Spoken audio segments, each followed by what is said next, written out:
Isa-isang pinasabog ng Estados Unidos ang ilang barko at bangka ng Iran sa Strait of Hormuz. Ang mga ito kasi ginagamit ng Iran para maglatag ng sea mine sa strait na lubhang mapanganib sa mga tanker. Sa kabila niyan, ilang barko pa rin ang tinira ng Iran. Isa na rito ang Thai cargo vessel na Mayuri Nari na dumadaan sa strait ng tamaan ito ng hindi pa matukoy na bomba ng Islamic Revolutionary Guard Corps. Patungong India ang barko at 20 sa 23 tripulante nito ang nailigtas habang 3 pa ang pinaghahanap. Dahil dyan patuloy pa rin ang pagsirit ng presyo ng produktong petrolyo sa buong mundo na pumapalo na sa higit $100 kada bariles. Pero inaasahan ni President Donald Trump na bababa rin ito sa paglabas ng International Energy Agency ng reserba nito ng langis. That earlier today, the International Energy Agency agreed to coordinate the release of a record 400 million barrels of oil from various national petroleum reserves around the world, which will substantially reduce the oil prices as we end this threat to America and this threat to the world.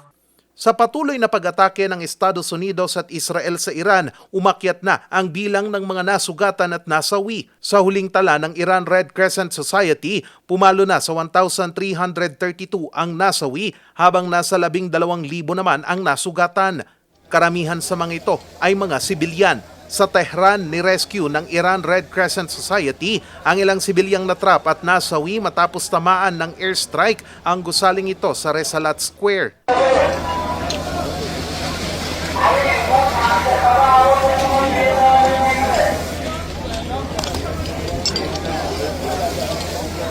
Napinsala rin ng pambobomba ang pagawaan ng harina na yan sa Nagadeh sa probinsya ng West Azerbaijan sa Iran. Patuloy naman ang pag-atake ng Iran sa Israel at iba pang base militar ng Estados Unidos.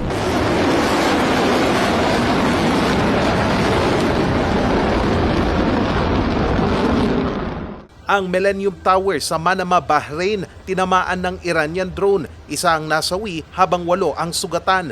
Pinuntirya din ng Iranian drone ang imbakan ng langis sa Salalah Port sa bansang Oman.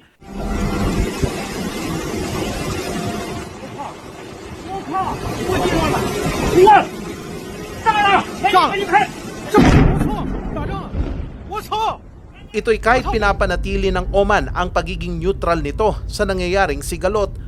Maliban sa Iran, patuloy pa rin ang pag-atake ng militanteng grupong Hezbollah sa Israel.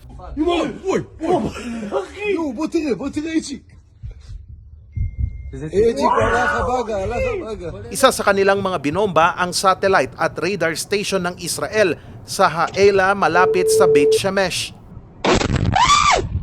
Nasira dyan ang ilang radar at kagamitan ng Israel. Patuloy din ang pag-atake sa Tel Aviv at Central Israel kung saan ilang kabahayan ang napinsala. Nagmistulang bulalakaw naman sa kalangitan ng lungsod ng Haifa ang missile ng Iran na agad in-intercept ng Israel. Gumanti naman ang Israel at binomba ang ilang bahagi ng Beirut na kapitolyo ng Lebanon. Samantala, nagkaisa ang mga Gulf states kasama ang bansang Jordan sa United Nations para kondenahin ang pag-atake ng Iran. Convey to our colleague that the target in these attacks were not military locations. They were residential buildings and areas, food distribution facilities, airport, ports, energy installation, and critical civilian infrastructure. Moreover, we emphasize on the repercussion of disturbing the trade and maritime route on regional and international economy affecting everyone. Sa kabila ng pangako ni US President Donald Trump na malapit nang matapos ang sigalot sa Middle East, naghayag siya na tatanggalin na ang ilang sanctions na ipinataw ng US sa Venezuela para maibsan ang pagtaas palalo ng presyo ng produktong petrolyo sa pandaigdigang merkado. Charles Nicolimon, RNG News.